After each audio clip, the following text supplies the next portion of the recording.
Okay, the last video in our sequence is going to be about composing an entire kind of forest picture and how you would go about doing that.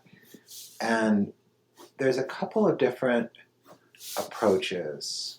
And one of the first things that I like to do is I like to set up thumbnails. And hold on one second, my camera has... There we go. Okay, so I like to start to set up thumbnails where you take a really small version of the picture and you just look for some masses, draw the picture in miniature.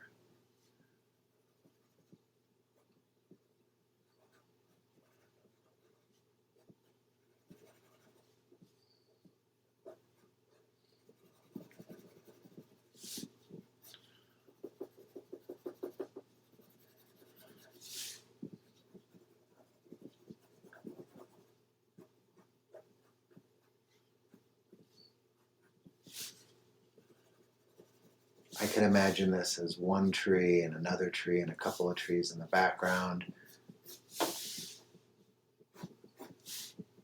When you're working in miniature, a nice thing to do is to take a shape and cut out. Like, so this is a triangle, and I'm cutting out a triangle, or I can cut out a triangle and a circle. Okay, and now I can shape a piece like this.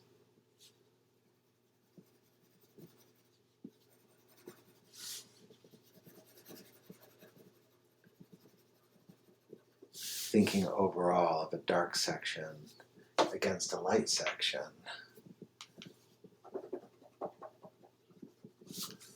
Or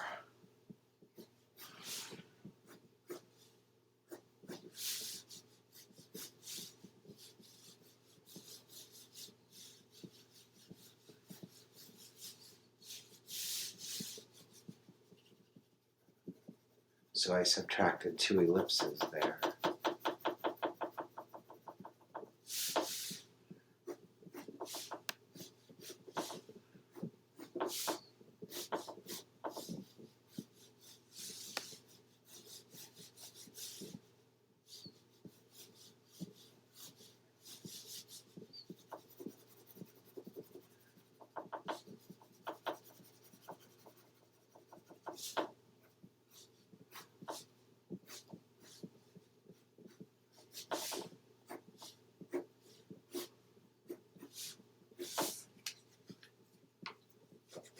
And I'm just trying to think of a picture in miniature.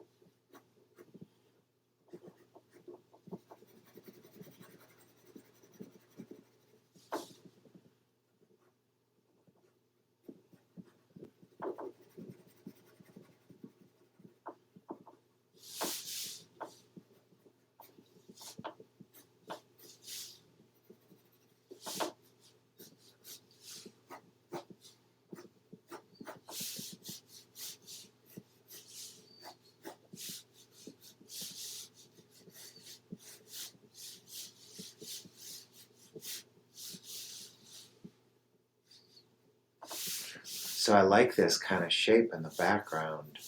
I like this dynamic.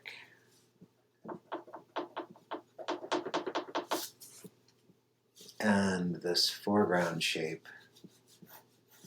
I'm not overly crazy about what I'm getting out of this foreground shape.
So aside from not talking more, this part of the process is just really exciting to me. Now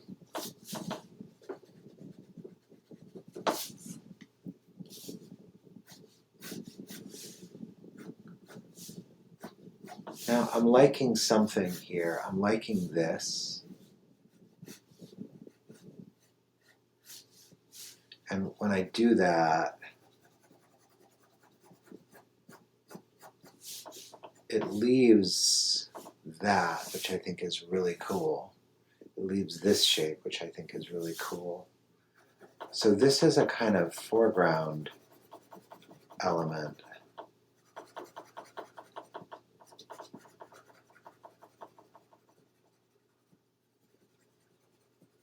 And I like it as a foreground element.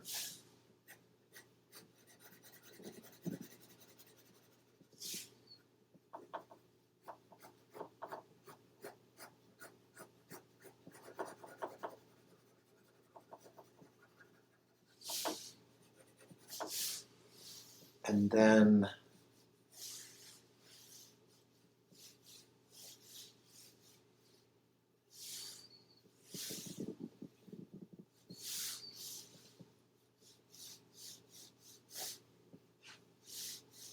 I almost feel like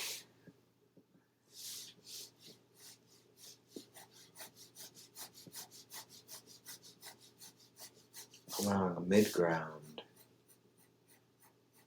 like that.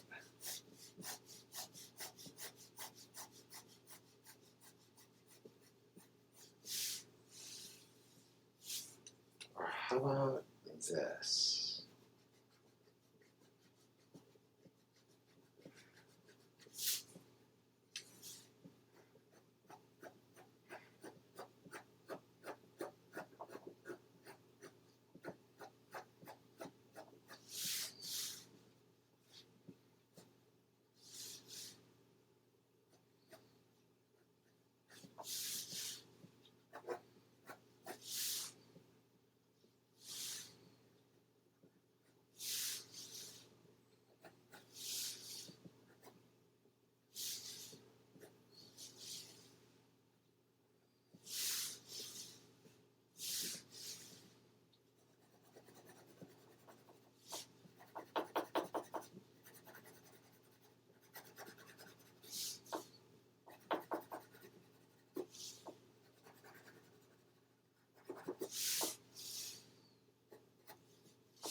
Okay, so I'm starting to imagine a foreground tree, a midground tree, some background trees, and maybe one more right here.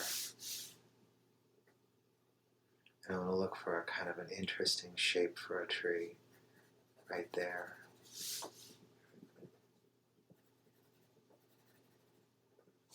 Okay, so I've got 1, 2, 3, 4 separate shapes for trees inside of this composition, okay?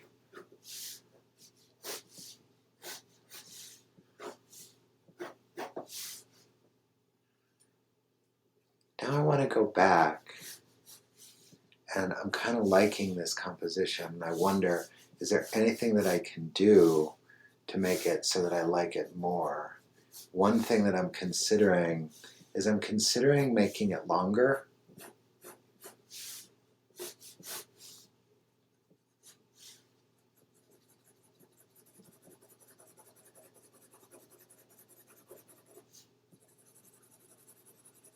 Now, another thing that I'm kind of discovering is I'm discovering a shape language that I feel like I really care about. So for instance, you see this tree trunk? I might be able to get away with the idea of this tree trunk going into the grass here. Like, so I'm almost maybe going to be able to get away with it as a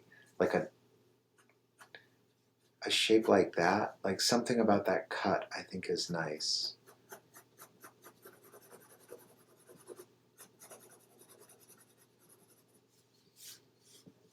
And now off, here was this shape back here.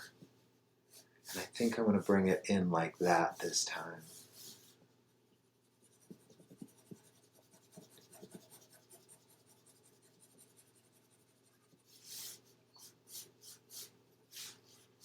And I need this shape to come down further.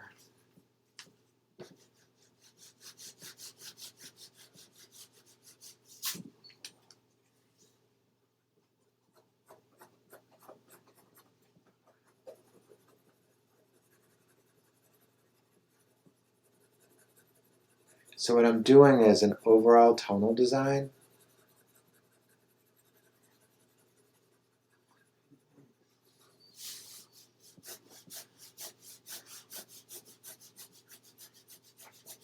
I'm looking for a way to get my midtone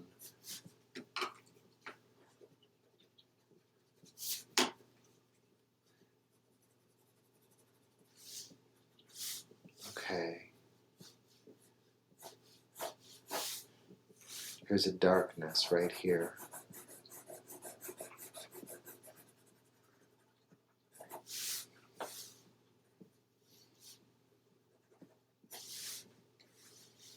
And now this cannot go directly into that.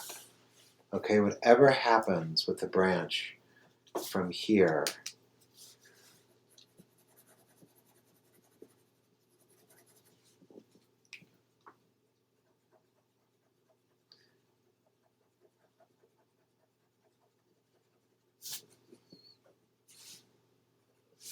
here's a possibility that this tree, we could have this all lit from the top, and this tree could have a shadow right here.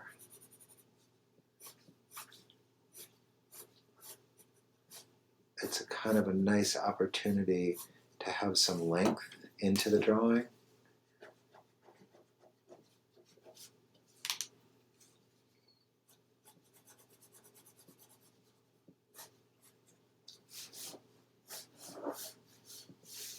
And we have a tree that's right in here, and it needs to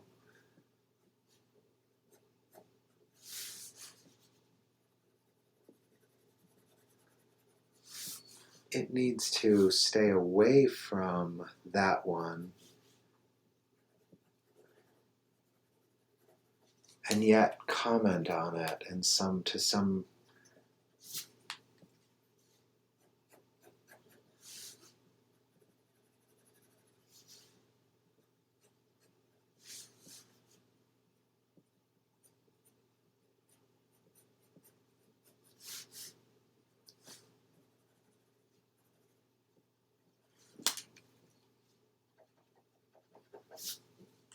okay. And now back to this.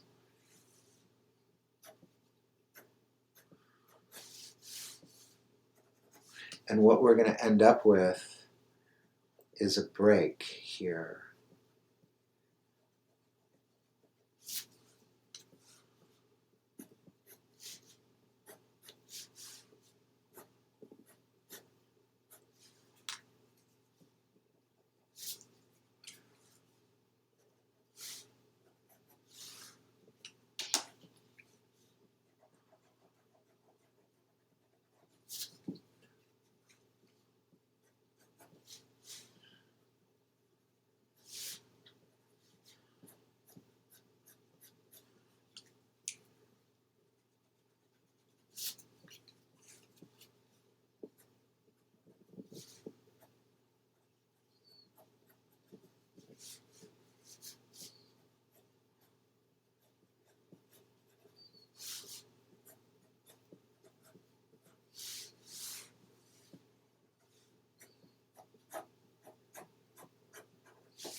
So you see me kind of growing my thumbnails. You see me just like taking the thumbnails and pushing them towards bigger and bigger. And I have to say, there's a tonal quality here that I really like. I don't think I've necessarily made it any better here. And the tonal quality here is more foggy, right? And so this is a little bit, like I could take this one, it might be nice. I'm not going to touch this one actually, because it is kind of nice. There's something about it already that's really nice.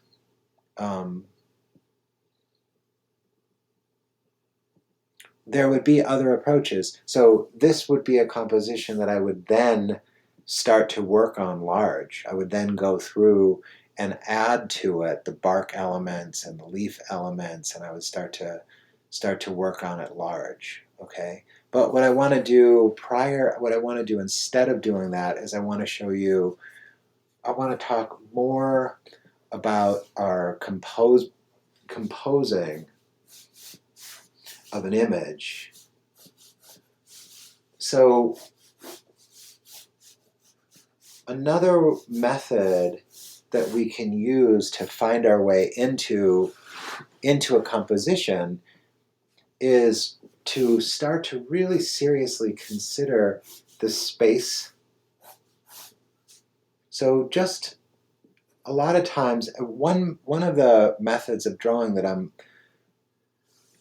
I feel like I like a lot, it comes from, I learned it from watching videos on YouTube of Glenn Vilpo, and he'll do this sort of axial line. It's a kind of, and then he starts to bulk it out like this. And after that, he starts working with cross contour lines. And then interlocking forms. And as a process, I like the way that it starts and it grows and grows, and it gives you so many opportunities to kind of see and feel the directions that something is going in.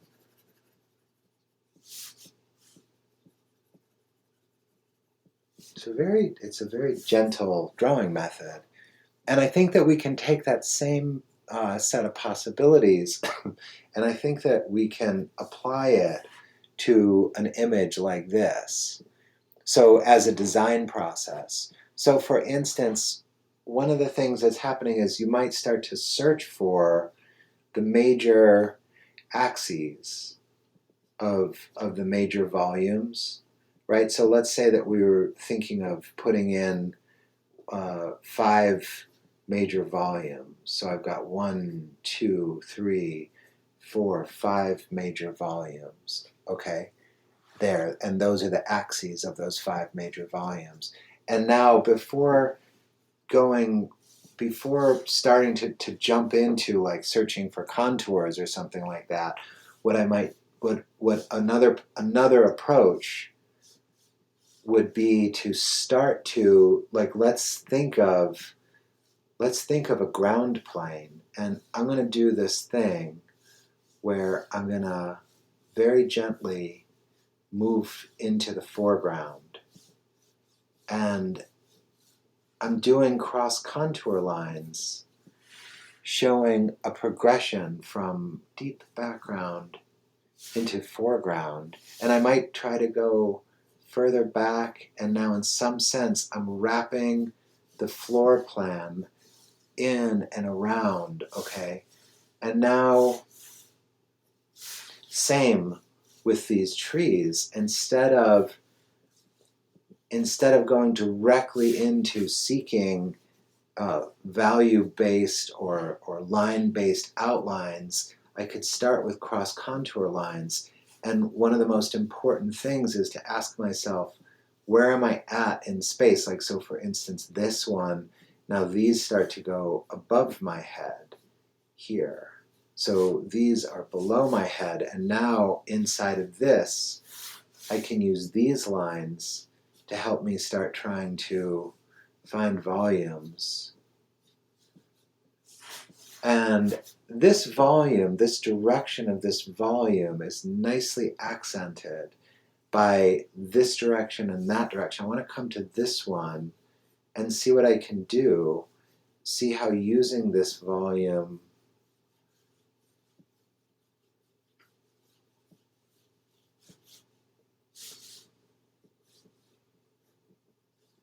so now I've got this floor and I've got this volume.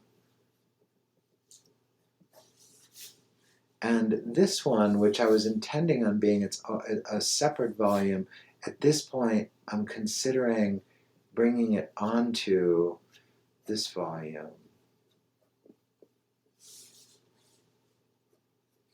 Overlaps.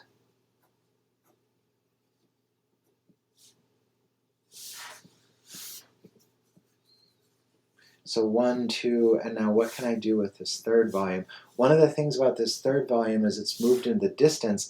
How far into the distance? I mean, could this one be a full tree canopy seen in the distance? How would that work?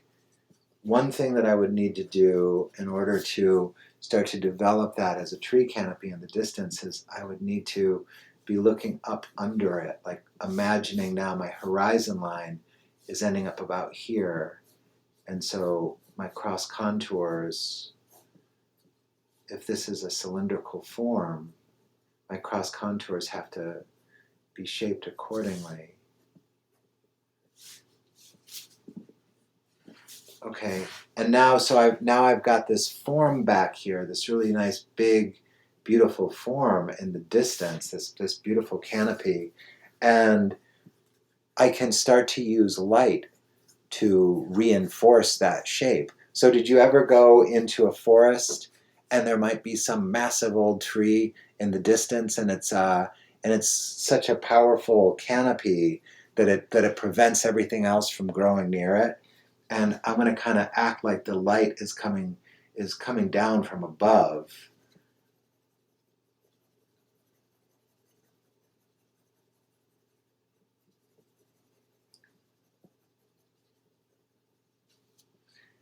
And so this is like the bottom of a canopy here, and it might stretch all the way over there.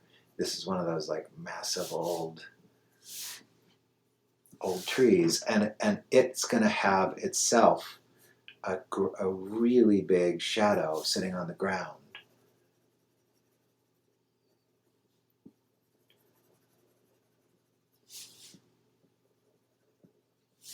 Okay, so I was using lines,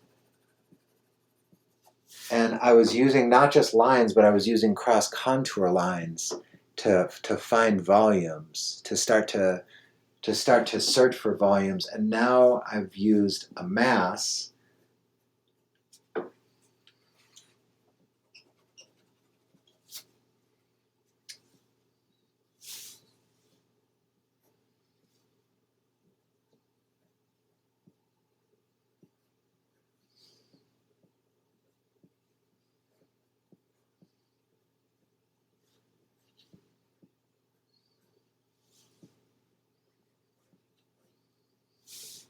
So now these two trees are forming a passageway into this tree's development here.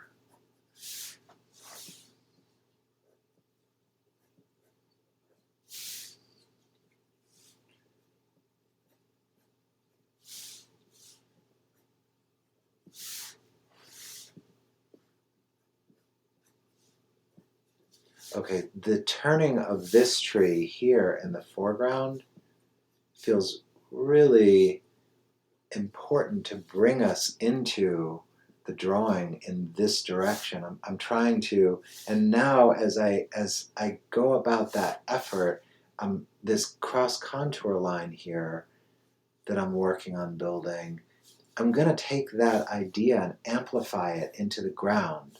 You see what I just did? I took the ground and I took this idea here and I amplified it into there. And I'm going to push it through this way and then bounce it over. And how am I, then I have to come up with ways to reinforce those marks. I have to come up with some reason why those marks make some sense.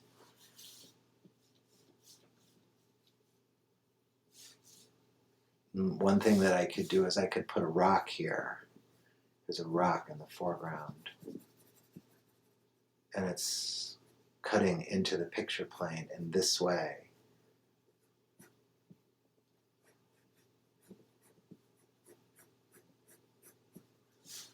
And then I could put another one here. So we're pushing back into the picture plane.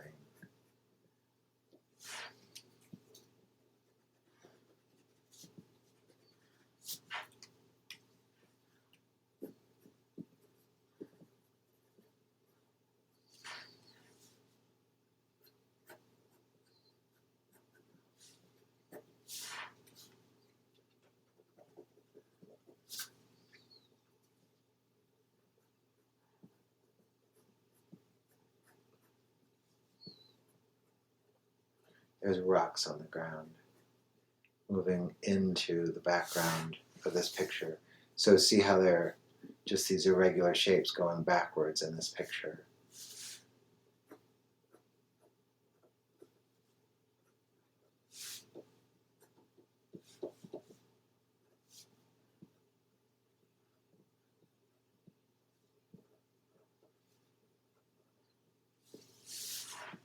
And that line would be this intensely active line.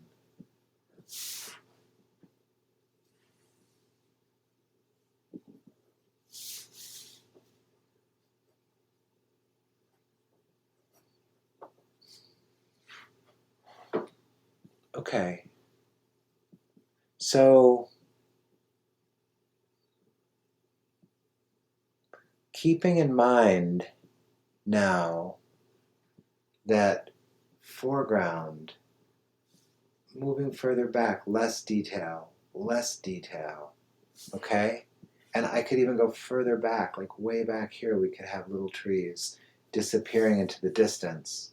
Just this like whole slew of little trees disappearing into the distance. In the foreground, in the deep foreground, you could come through and you could have ground cover plants that become planes that push into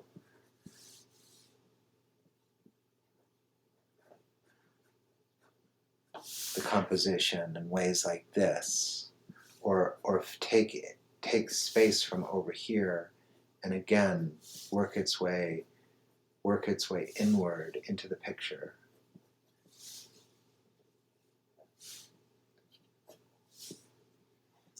Kind of loving this form here. It's starting to feel like it has this hurling quality, or this quality of like power. I'm not exactly positive what's moving me about it, but there's something about it that I really like. And also these can have cast shadows on them. These trees here, all of this could be in cast shadow from the canopy that these trees themselves carry. So I think that's it. It's from these sorts of sketches that we start to grow through and build more completed works. It's this is the work that really inspires us and carries us through a longer, more careful process. It's this enthusiastic, small sketching and searching for ourselves. Okay, good luck on this. Hope it's helpful.